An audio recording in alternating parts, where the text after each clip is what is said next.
When I went to Baldwin Wallace, I entered into business administration as my major, and thinking that I would go to the FBI and maybe study white-collar crime and things like that.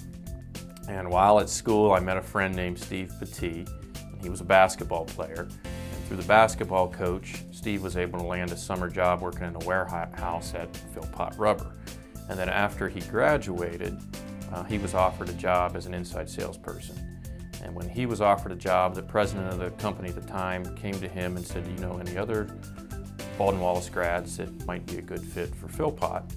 We have some other positions available." So Steve thought of me. He suggested that I submit my resume, which I did, and was hired as an inside salesperson. Here again, never thought that that was going to be something that would stick with the rest of my life, but once I got into the company, I really enjoyed it, and one thing led to the next, and I'm still there. I was 28, my wife was 24, young, just starting out in life. So we got pregnant with our first child, and through the pregnancy you go for these regular checkups. And at one point, the doctor at one of these regular checkups found something that they felt was abnormal, which led to more tests. And after a series of testing, the doctor came to us and said, "You know, your child has trisomy 18, which is very, very serious genetic defect." So we prayed about it. We went to the Bible and we read scripture. We leaned on our family and our church friends for support and advice. And that's really what carried us through that. Just knowing that whatever we get, we're going to deal with it, and we're going to be grateful for that.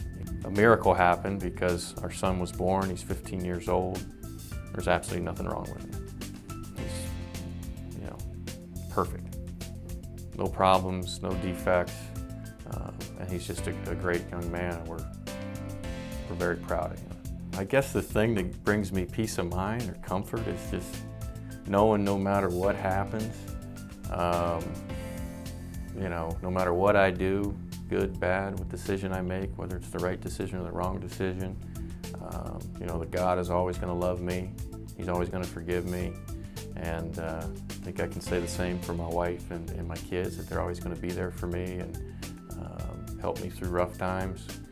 And if I happen to mess up or screw up, they're going to forgive me and you know, continue to accept me. There's probably been quite a few people that maybe have gone through this particular process that talked about, you know, figure out what you want to do and who you want to be, and set your goals and write those down, and you know, all these great ideas about how to become successful and achieve happiness.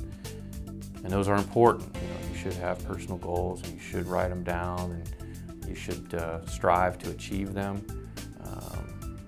But you have to know that you're not in control of that. You know, you're going to experience some hardships that make you a better person. Probably don't understand why things are happening the way they're happening as you're going through them, but someday, you know, we all will.